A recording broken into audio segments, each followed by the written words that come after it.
Продолжим смотрение операций с дробями на втором уроке. Рассмотрим умножение дробей на целое число. Имеем дробь, которую не будем мы сокращать ничего. Числители 2 умножить на 3 умножить на 5 в знаменателе, 4 умножить на 6 умножить на 8. Можно было бы это дело все привести к одному числу, но пока этого делать не будем. Умножим эту дробь на 3. 3 умножить на вот эту дробь, на 2, на 3, на 5, 4, на 6, на 8. Знаем о том, что любое целое число можно представить в виде дроби, то есть 3 разделить на 1, что множится на 2, на 3, на 5, делить на 4, на 6, на 8. Дальше уже идем по тем операциям, которые операция умножения дроби, числитель дроби на числитель, один числитель на числитель второй, знаменатель первый на знаменатель второй. Итого получаем 3 на 2, на 3, на 5, делить на 4, на 6, на 8. Единичку писать не будем, потому что смысла ее нет, она просто-напросто в этом произведении не играет никакой роли. Что можно сделать? Можно сократить некоторые элементы. Вот, например, 2 умножить на 3 это будет 6. 6 умножить на 3, на 5. Разделить на 4, на 6, на 8. Обращаем внимание о том, что в числителе и знаменателе есть шестерки. И мы числитель и знаменатель можем разделить на эти шестерки. То есть разделим эту шестерку на 6 и вот эту шестерку на 6. Вместо этого мы получаем единичку здесь. Итого мы получаем 1 на 3, на 5, что делится на 4, на 1, на 8. Единицы не будем писать. Получаем 3 умножить на 5, что 4 умножить на 8 получили. Тут такое выражение. Дальше можно это дело уже на конце окончательно написать, допустим, 15 разделить на 32. Теперь я хочу разобрать еще один такой показательный пример, который часто встречается в дробях. Это дроби в несколько этажей, многоэтажные дроби. То есть имеем такую дробь, например, 2 пятых вверху в числителе основной дроби и внизу в знаменателе, скажем, там 3 седьмых. Каким образом можно упростить эту дробь? Оказывается, можно. 2 пятых просто спускается вниз. Двойка идет в числитель, пятерка идет в знаменатель. Нижняя часть, тройка остается в знаменателе, а семерка поднимается наверх. То есть это получаем в упрощенном, уже, так сказать, в упрощенной картинке вот такую ситуацию. Двойку мы опускаем вниз, 2, пятерка опускается в знаменатель. Тройка остается в знаменателе, множится, и семерка поднимается в числитель. Итого получили вот такое выражение 14 15. Почему мы вот так вот провели вот эти операции? Перенос такой. Давайте посмотрим, как будет выглядеть, если эту дробь 2 пятых разделить на 3 седьмых. Как мы делим? Первая дробь 2 пятых мы должны умножить, заменить операцию деления, операцию умножения, умножить на обратную дробь второй. То есть умножим на 7 третьих. Ну, теперь уже по известной схеме умножения дробей получаем 2 умножить на 7, 5 умножить на 3, то есть получаем тоже те же самые выражения 14 15.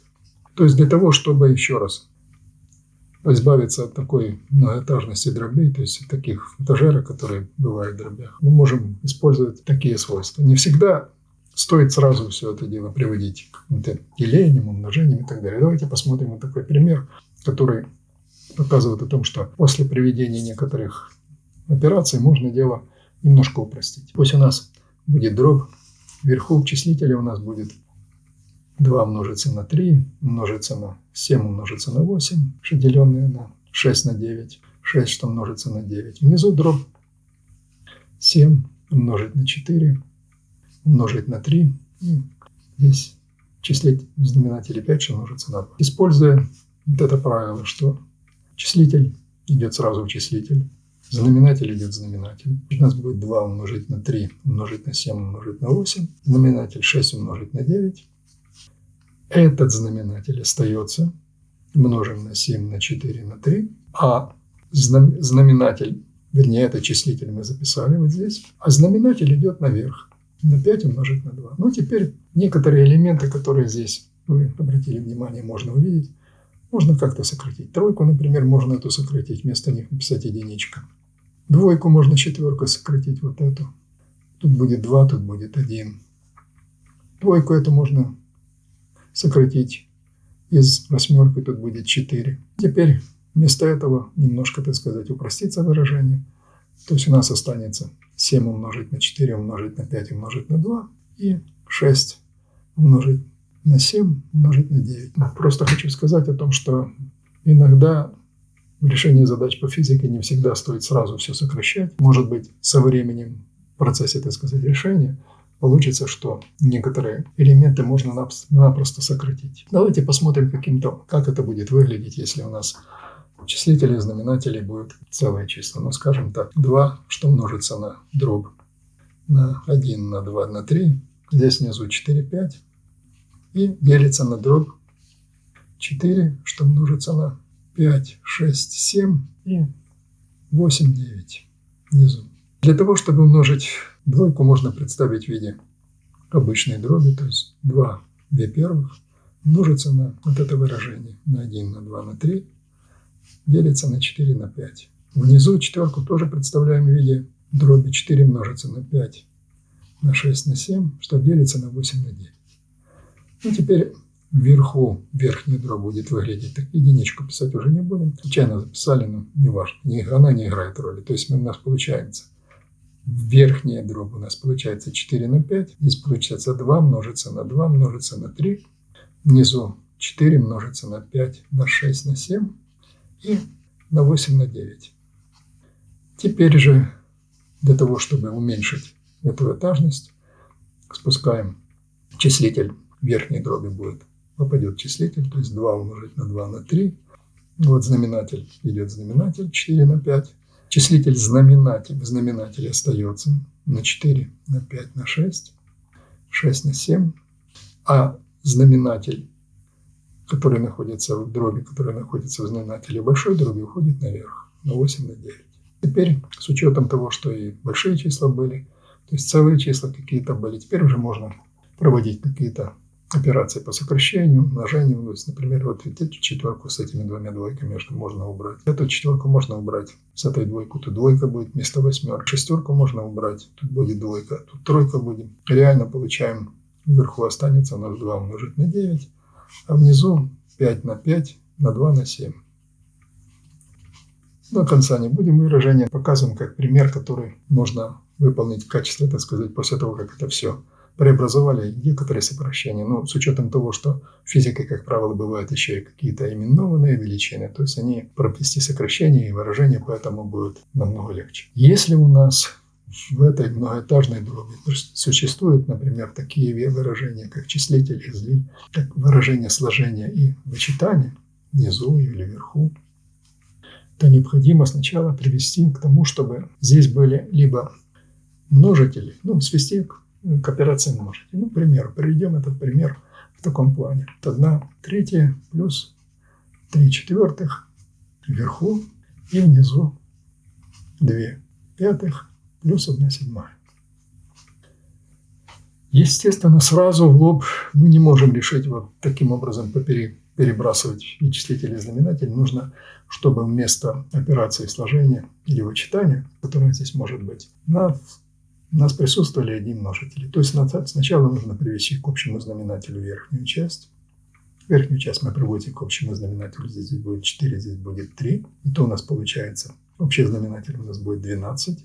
Здесь у нас будет 3. 4 плюс 9.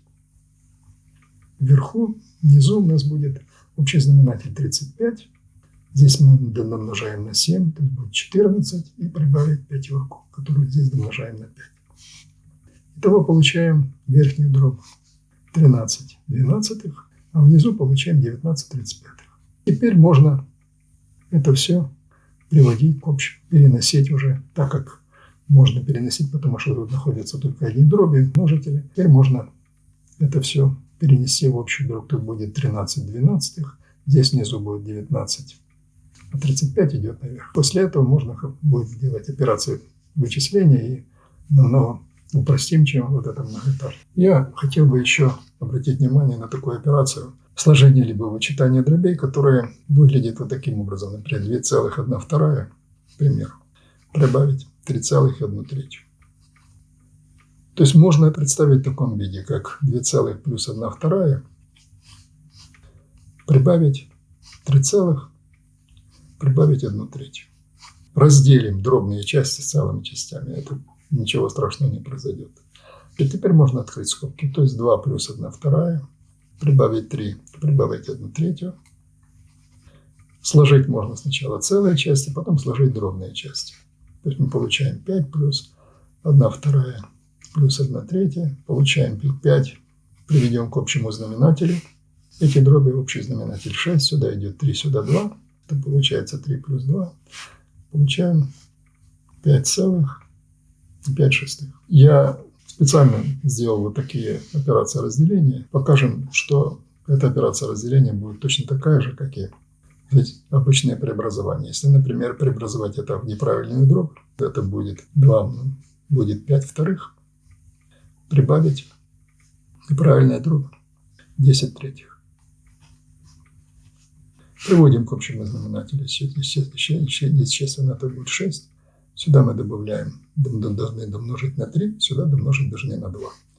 Итого 5 домножаем на 2, умножим на 2, прибавить 5 умножить на 3, извините, прибавить 10, что множится на 2.